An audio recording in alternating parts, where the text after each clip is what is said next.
Knowledge family. How's everybody doing today? Today I wanted to talk about, I know y'all saw the title, but I wanted to talk about a couple of stories here that's been happening and really haven't heard anything about it. I don't know if the Knowledge family has heard anything about it. And please hit the like and subscribe. Please hit the like button. You know, let's get the likes up a little bit, please, y'all. I appreciate it. It don't cost anything. It's free. Please subscribe if you haven't already. It's free. But anyway, family, I don't know if any of y'all have heard yet, but George Floyd's niece, and people who don't know who George Floyd is, you go back and look it up, but it was a big thing going on with George Floyd and some police officers, okay? And so I really don't want to get into that story, but he has a 4-year-old niece who's live in Texas, okay? And they say that on, I think it was New Year's Eve or something like that, that some people came by and they did a shooting in that neighborhood or in that you know, by that apartment or whatever. She lives in some apartments with her father, and one of the bullets went in and struck the little girl. She's in the hospital and trying to recover off of it. I will let y'all all see the clips of that, you know, as well. But I waited a couple of weeks before I did this because, you know, New Year's Eve and New Year's Day, that's been, you know, at least a week or so, almost 2 weeks ago. And I was waiting. I waited purposely because I was going to do that story at that time.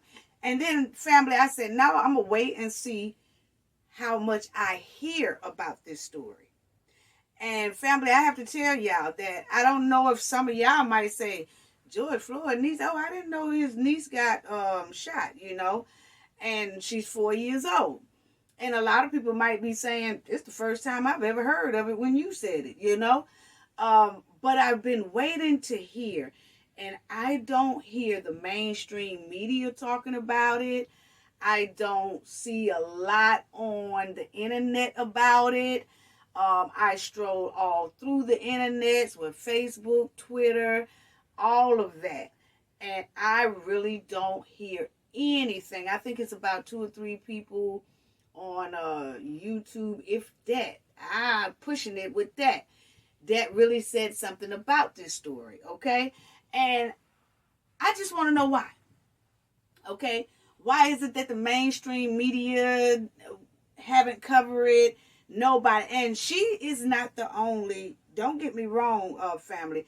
She is not the only little girl that gets hurt every day, all day, and senseless, is in the middle of a senseless crime, anything like that.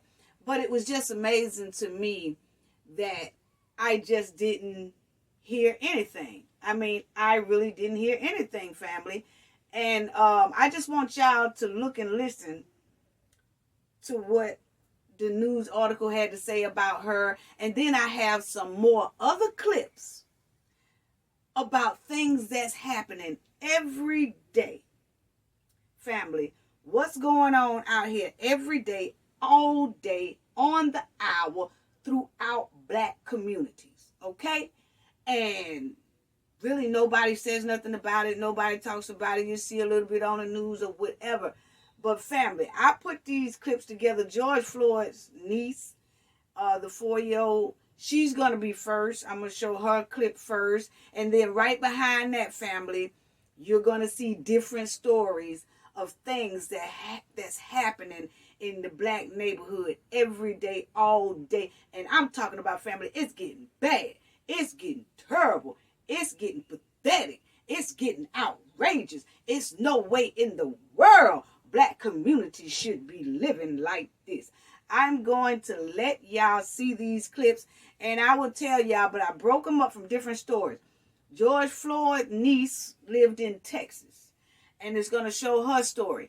And then you're going to hear on there, goes all the way to Missouri, Detroit, and everywhere else. So this is happening all over the United States. That's why I put these clips together like that, because I want y'all to see all of these different things that's happening every day, all day in the United States, in black communities, from the West Coast, East Coast, North, South, West, everywhere.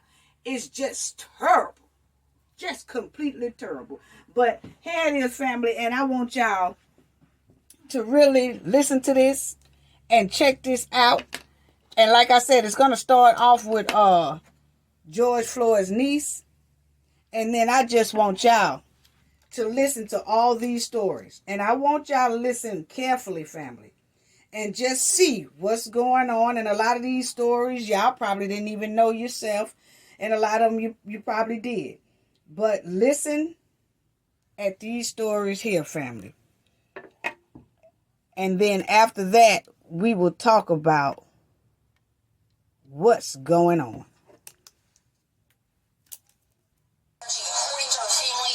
Okay.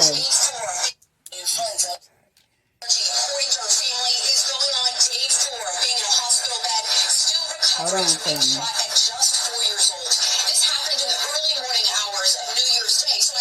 Okay. If he thought that this was celebratory gunfire, that might, according to her family, is going on days tour, being in a hospital bed, still recovering from being shot at just 4 years old. This happened in the This is George Floyd's niece they're talking about. I asked her father if he thought that this was celebratory gunfire that might have hit their home, and he tells me no. He believes that their home was hit intentionally. In the same Southwest Houston apartment that our cameras captured. That's the little girl right there.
Okay, and here go another story coming up, family. Drive-by shooting, new video of the moment suspects hopped out of the vehicle and fired more than 80 rounds into a home in Northwest Charlotte, killing a child. This is in Charlotte. The terrifying moment on their Nest camera.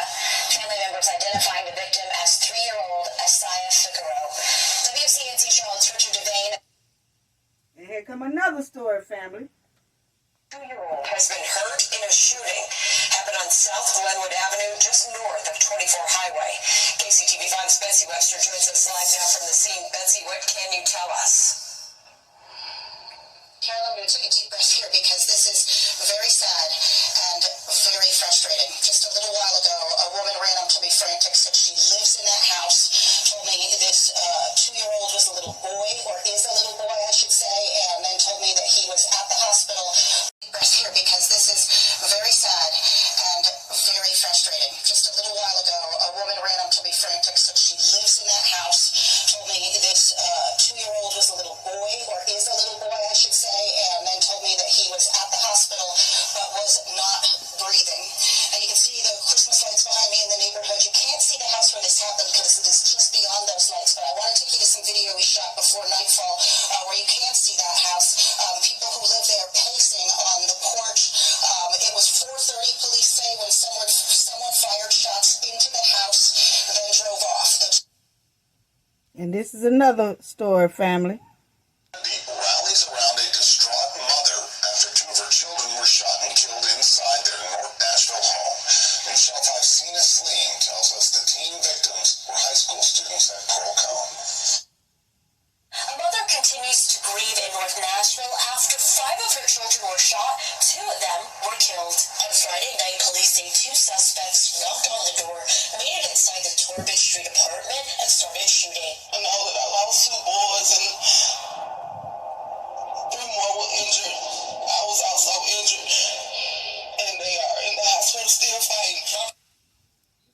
this is another story coming up, family. Thanksgiving marked with tragedy. A Northeast Side family seeking justice after their home was riddled with bullets, leaving 2 people dead inside. San Antonio Police and Crime Stoppers are looking for those responsible, and they need your help. Jonathan Cotto joins us live this morning. What's the latest on the search, and what do police know about the shooter? Good morning, Mark. Well, right now, the only information the police have is what witnesses have been able to share with them. Now, Mark, Stephanie, keep in mind this did happen over Thanksgiving, so the home was full of people, including children. Now, we know several people were hurt, but 2 adults, unfortunately, didn't make it. This was the scene on November 25th around 8 p.m. San Antonio police were called to this home on Sunrise Creek Drive in a neighborhood near Benz Engleman Road on the city's northeast side. As the family gathered inside, witnesses saw police a man in a white car started shooting at the house from the passenger side. And the shots hit a woman who is now paralyzed and another woman who is the mother of the 3 victims, 28-year-old Charles Wolford and 25-year-old Eugene Wolford, were killed. Us at 5, I'm Glenda Lewis. The drive-by shooting claiming the lives of 2 women from the same family. It happened Sunday night on Halleck Street near Joseph Campbell on the east side. 7 Action News reporter Kimberly Craig talked to loved ones of the 2 women killed and has the latest in the investigation. The 2 women killed were here at this house with family members celebrating the birthday of their late grandmother when someone drove up and opened fire. These raggedy people who don't value life feel like a gun is going to get them out of every issue they have, and it's not. Loved ones of 36-year-old Felicia King and her aunt 62-year-old Renee Mitchell are devastated. The 2 were with family and friends outside this home on Halleck near Joseph Campo around 9:40 last night when Detroit police say someone drove by and someone inside the vehicle opened fire. 6 people were shot, including Felicia and Renee. Both women killed, Felicia leaving behind 2 children. The fire in Mantua this morning, chasing down their victims before driving off. This is another one, family. On the very same block where 2 people were killed just last night. Action News reporter George Solis is live for us now at Philadelphia Police Headquarters. And George, this makes 2 deadly crime scenes 13 hours apart on the same stretch of street. That's right, Sarah. Police are looking into the similarities of both of these shootings, but it's too early to say that they are connected at this time, according to authorities. One thing officials did note, though, based on the number of shell casings they found, people shooting here had a blatant disregard for human life. Surveillance video obtained by Action News shows the heart-pounding moments a violent shooting unfolded Thursday morning in the city's Mantua section. Watch again as a tan and gold Jeep pulls up at 38th and Aspen Street. A trio exits and begins firing off shots. Police said one man in particular was chased for a short distance before the group comes running back and speeds off. Police said 4 men were hurt in the hail of gunfire. Among the wounded, 230. Now, family, y'all see all these stories. Here go another one. Recovering from a chaotic gun battle that erupted on the streets of Germantown just last night. That includes a woman who was critically injured in that set of 6 people. Newly released surveillance video shows the lawlessness, the shootout, where more than 80 shots were fired. Action News reporter Katie Castro working this story for us tonight, live at police headquarters with the details. Unfortunately, Katie, gun violence has been a story that we have dealt with all year. It has, Shari, and as you mentioned, gun violence has gripped this city this year. That latest shooting in Germantown, police say around 87 shots were fired. Both community members and leaders say they do not want this trend to continue into the new year. Gun violence needs to stop, though. It really does, because it's about to be a new year. Surveillance video captures a hail of bullets flying through a Germantown neighborhood just before 11:30 last night. Police say around 87 shots were fired, sending 6 people to the hospital, including a 21-year-old woman shot several times in the chest and torso, leaving her in critical condition. 5 men ranging from 19 to 29 years old in stable condition. The gunfire was exchanged at the corner of Germantown Avenue and Column Street. Police say a group of people were standing at the corner when this white van pulled up and 6 people got out, shooting at the group on the corner. Several members of the group returned fire. The initial shooters got back in the van, which was last seen traveling westbound on Germantown Avenue, with a rack on the roof and distinctive graffiti on the passenger side. Today,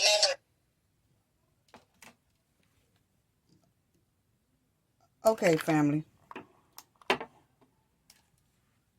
So y'all see, I took y'all from one side of the United States, which is Texas. I took y'all to one side, all the way up the United States. And we went from Texas all the way up to Missouri, Detroit, all of them. All of them. So we went from one side to the other side. And y'all can see and hear the chaos. The out of control crime. The out of control violence. The out of control thugs. The out of control savages. Okay? So,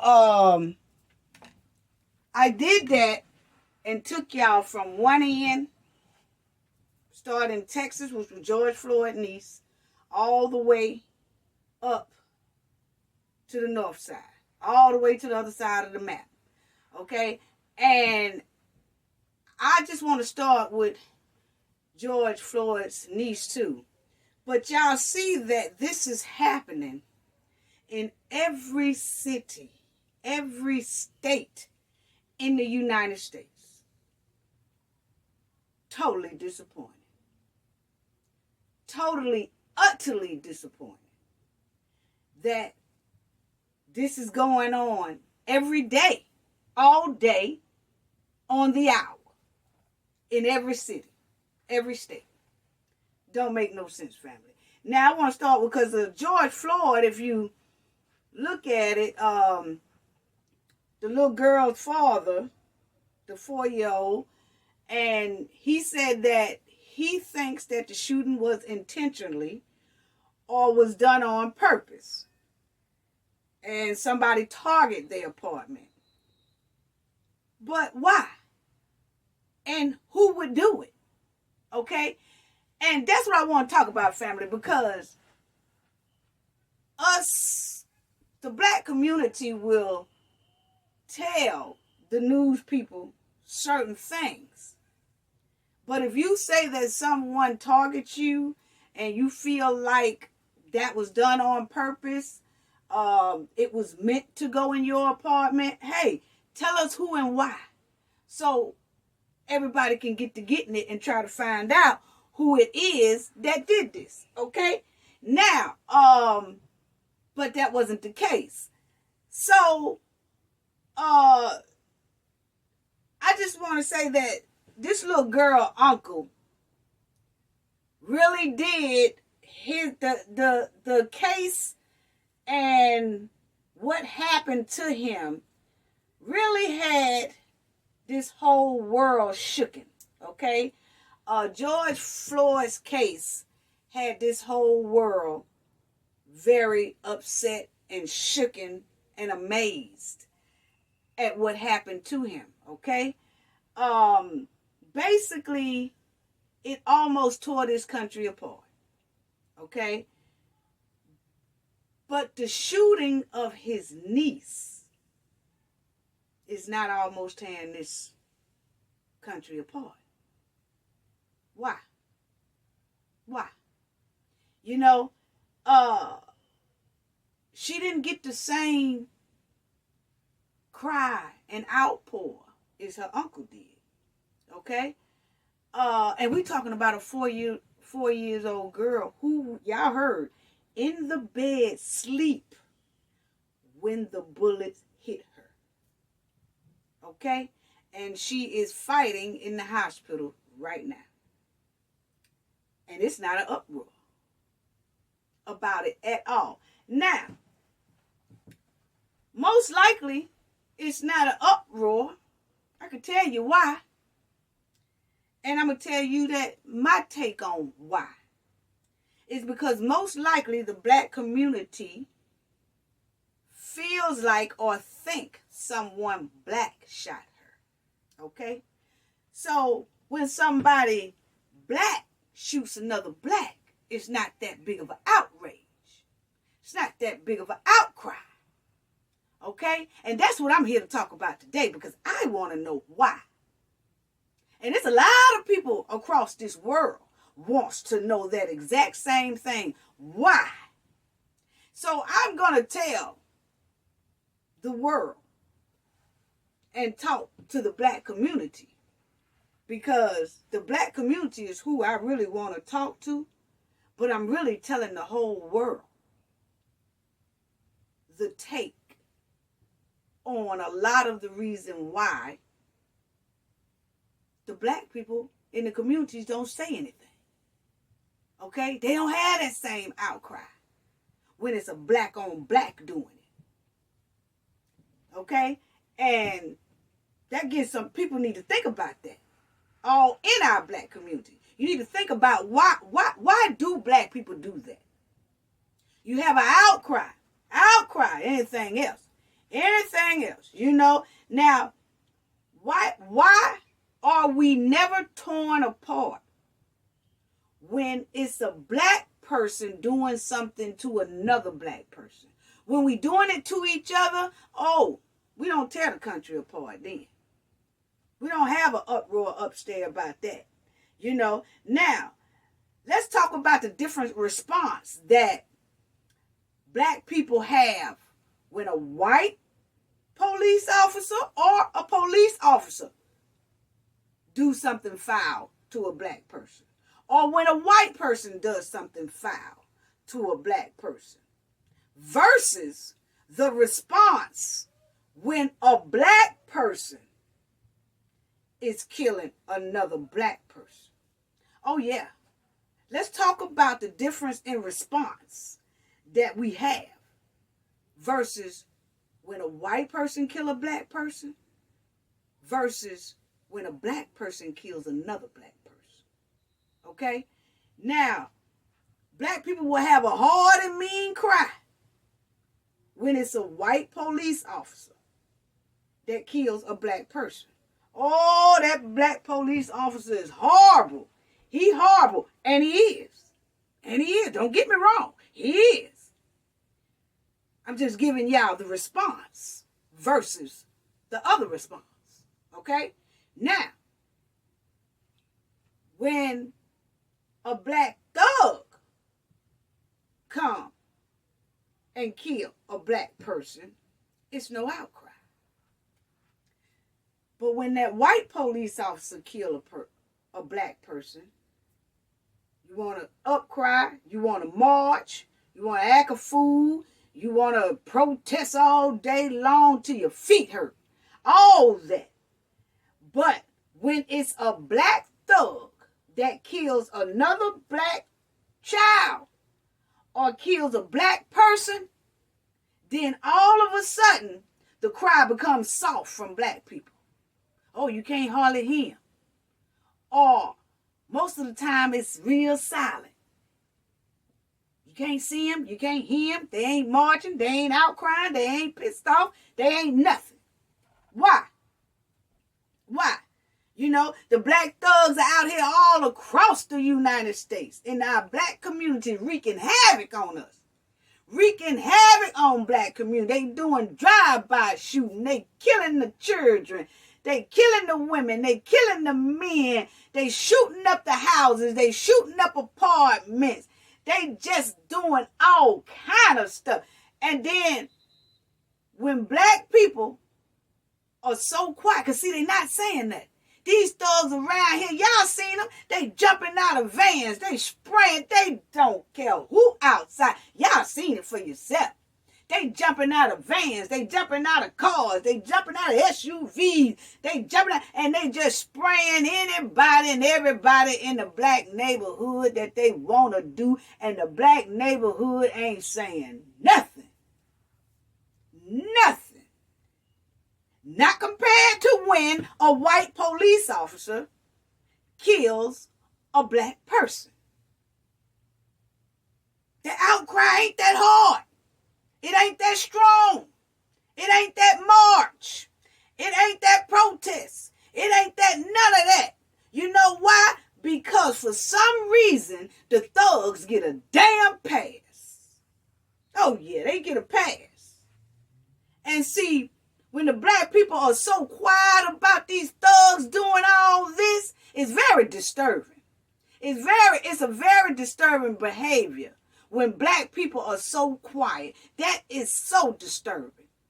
When they can't have the same outcry for their own kind killing their own kind versus then when a white person goes, what's the difference? What's the difference? Because the skin color to me damn sure don't make a difference. If you kill my mama and you white, I'ma act a fool. And if you kill my mama and you black, I'm gonna act that same fool. I'm gonna have the same energy I had versus when that white person killed my mama. Don't nobody get no passes when it come to killing your kids. Don't nobody shouldn't get no passes when it come to killing your mothers and brothers and sisters and aunties and grandmamas and stuff. Shouldn't nobody get a pass. I don't care what color skin they round here rocking in. Come on now, people. You know, because when people, black people, when you're silent in your community about all this right here, you letting the thugs feel like they have the approval to do this. They have the acceptance to do this. Because when you quiet, silence speak a hell of a lot of words. See, when you're silent and you don't do nothing, it make people feel, it make thugs feel, it make savages feel they can do this. They can take over. They can kill your kids, your family, anybody. Because the silence that the community have is letting them feel like it's accepted. It's an approval. It's our permission for them to do that. Because, hey, they already know we ain't going to act a fool about them doing it. We just only going to act a fool when a white person do it. What kind of shit is that? What kind of shit is that, family? You know what I'm saying? And black people running around their community scared all day long. Running around their community on pins and needles because of thugs. Because of thugs. They scared to move. That, you know, your kids say, hey, mama, can I walk to the store? No, you know, because they might start shooting. Hey, mama, can I go to the park? No, because they might start shooting and jump out and do a drive-by. No. You know this community ain't safe. No. Hey, mama, can I just go to the birthday party? No, because I don't know. They might jump out and start spraying folks. No. Why in the hell is the black community living in fear to keep the damn thugs satisfied? I don't understand it. You know? But we do that because for some reason it's acceptable when it's our own kind killing our kind. People, we got to wake up. That's some confused shit right there. Come on now. You know? And you got all these leaders and all these activists and stuff. Oh, they come out hard in drones when it's a white person kill a black person. But they don't come out hard in drones when it's a black person killing another black person. They don't come out in drones when it's a brother killing another brother. They don't come out in drones when a black brother is killing a black sister. Or when a black sister is killing another black sister. No, it's acceptable. Our outcry, we don't need to cry that loud when it's one of us. We don't need to really have an uproar when it's one of us doing it. We don't need to have a march when it's our kind killing us. And these thugs is killing the black community off. Those thugs, the AKA black KKK. Oh yeah, wreaking havoc on the black community. You know? And the black neighborhoods all across the United States ought to be people packed in the streets all over the place trying to stop this black on black crime, trying to stop the drugs in the neighborhood, trying to stop the gangs in the neighborhood. Black people ought to be packed in their community if they have this type of community. They ought to be packing the streets, protesting, marching. Should be my boy. When a white person kill you, you march to the damn sole off the shoes come off. You a march barefooted. But then when a black person is around here killing off the other blacks, our soles on our shoes look like they brand new. You ain't gonna put them on the march. Not for a black person, we ain't. Not for our own kind, we ain't. Not for our own brothers and sisters, we ain't. I mean, I'm just trying, you know, black people, they won't march, they won't protest, they won't stand together in unity against the very thing that is destroying them the most. And that's their own skin color. Well, I'll be damned. I'll be damned. Now, if they wreak havoc, they causing destruction, they causing death to our people. These thugs and savages are causing destruction. They causing death. They wreaking havoc. They ass need to be jailed and prosecuted and found just like any other person that killed a black person. Really should. Yeah. You know, it seems like that when the when the white folks and white polices and all that, see, people had their phones sitting on ready. Everywhere. People had their cameras sitting on ready. Everybody got their cell phones sitting on ready when a police is doing something to a black person. Oh, even a black person who is encountered with the police, if they're driving or something, first thing they do is click on that damn video. If a white police officer, any type of police officer, walk up to somebody or come in the neighborhood and just messing with folks and messing with black folks, all kind of cell phones come out. Everybody recording, everybody looking. I'm like, huh? Everybody is looking and everybody is on top of it. Oh, you can't. I'm talking about cell phones come out by the hundreds. Everybody looking. Everybody got their cell phone sitting on ready for something to pop off. And then when it's a white woman that's in a department store or she cutting up on an airplane or whatever, somebody's recording it. Somebody is recording it. They sitting on ready. Sitting on ready. And then if you go into a restaurant or go into a retail store and they doing discrimination against you, now you can't come in here. And you're like, how come I can't come in here? Oh, because you got on a t-shirt. Well, that white person over there got on a t-shirt. Now you can't come in here. Whoop, whoop, whoop, whoop, whoop. Boy, people start pulling out cell phones just like a old Western movie. They start pulling out cell phones, start hitting record. Oh, they gonna record this manager here is discriminating against us, and look at these people over here, and look at that. Oh, they have a whole spit. Those cell phones come out real quick when it's another race of people doing something to black people. But if it's a black person that's doing something to another black person, if it's these thugs out here wreaking havoc on the community and all that, all of a sudden ain't nobody got no damn cell phones working. Cell phones don't hit record. Cell phones ain't sitting on ready. Cell phones ain't nowhere to be found. Cell phones all of a sudden dead. Oh, my phone dead. Oh, I got to put my phone on a charger.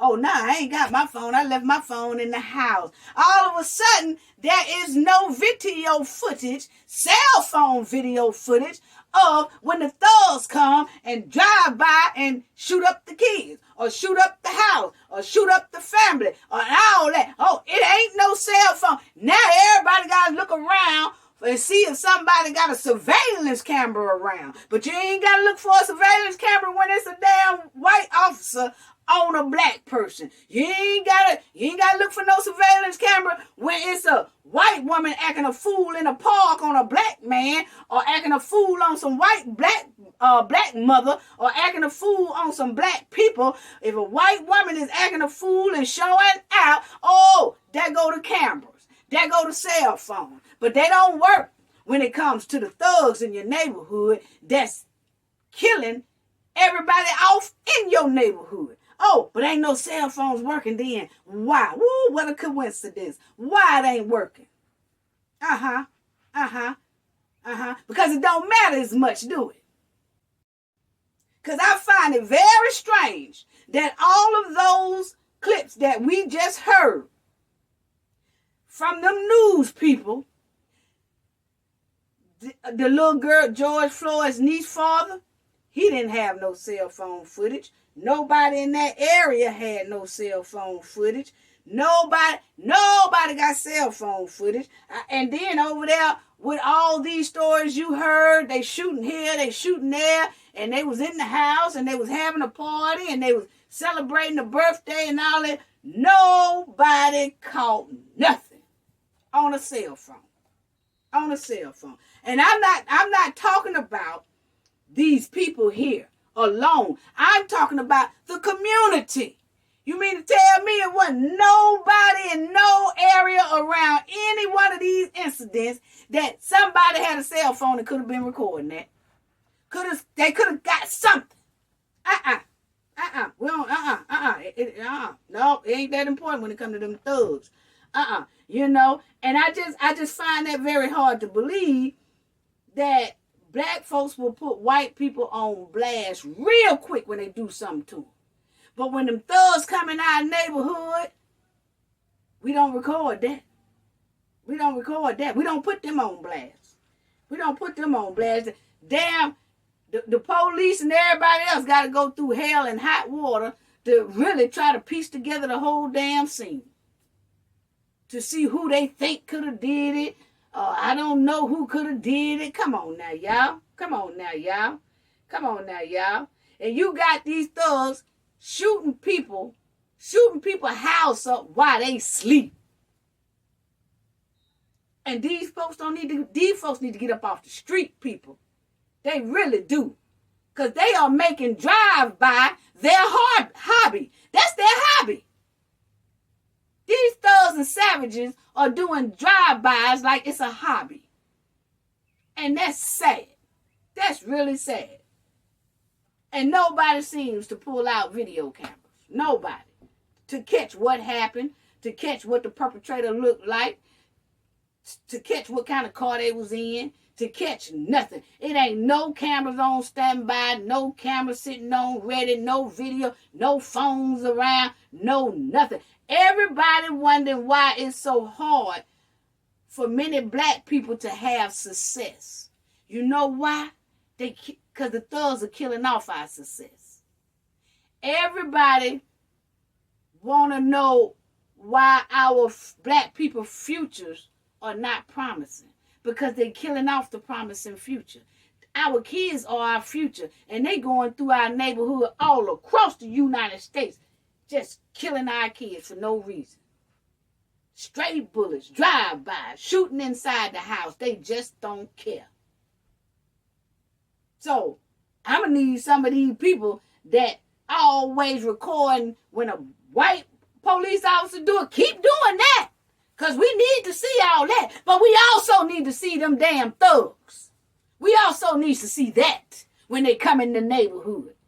Yeah, Yeah, everybody can tell what when a white person do something to a black person, everybody can tell what that person looked like, because they got them on camera. But for some reason, can't nobody seem to know what the thugs look like or what the thugs was driving. Only reason why we know some of them some of them thugs that was driving because of surveillance camera that was on businesses. But it damn sure didn't come from the community. People in the community. Oh, no. It's hush-hush time then. It's hush hush time then, you know? And then you just, I don't understand how we letting these thugs kill our innocent people in our community. How we letting these thugs eliminate our kids, eliminate our futures, eliminate our success. Because that's all they doing. That's all they doing. You know?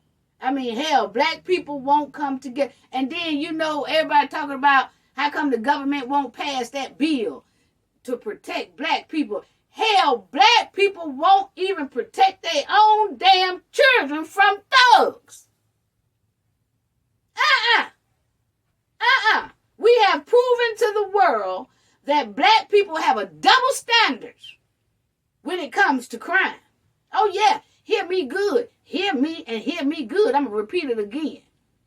We have shown the world that black people have a double standard when it comes to crime. And what I mean by that, people, black people have shown the world that they will raise hell, they will march, they will protest, they will fight for justice, they will do all that if it involves another race killing our ass. But we also will turn a blind eye when it's our own skin color killing our ass. So see, we have a double standard when it comes to crime. And that is something that we really have to take a look at ourselves and ask each other why. Why do we have a double standard when it comes to crime? Wow.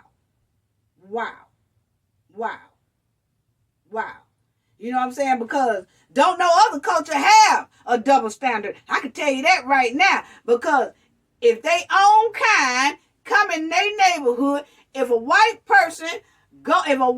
dude and 4-5 dudes go in a white neighborhood and start shooting up that neighborhood or acting fool off that neighborhood, you better believe those white people gonna make sure that they done recorded them folks. They know who it is. And I'm going to tell you like this. They going to hurry up and get them out their community. You know what? Because white folks feel like this. We don't get, they be looking at the white people that did it. They be like, we gives a damn that your grandmama make cakes for all our weddings and stuff. We want your ass up out of here and you going up under the jail. They gives a damn that your grandmama made our wedding dress last year and all that. They gonna still get your ass up out of their community and make sure that you serve some time for coming up there, starting unnecessary smoke in their goddamn neighborhood. That's how other cultures do. They don't let their own kind come up there causing havoc, and they damn sure don't let our kind come in their neighborhood causing havoc. But we are the only race of people that allow our own kind to come in our neighborhood and just wreak havoc and kill our kids and kill our grandmothers and kill our mothers and kill our sisters and kill our brothers and kill our uncles. We the only kind that allow that and then to sit back and talk about a no snitch ass rule while your kids dying in the street. Oh, there's some confused stuff going on around here. Some confused stuff around here.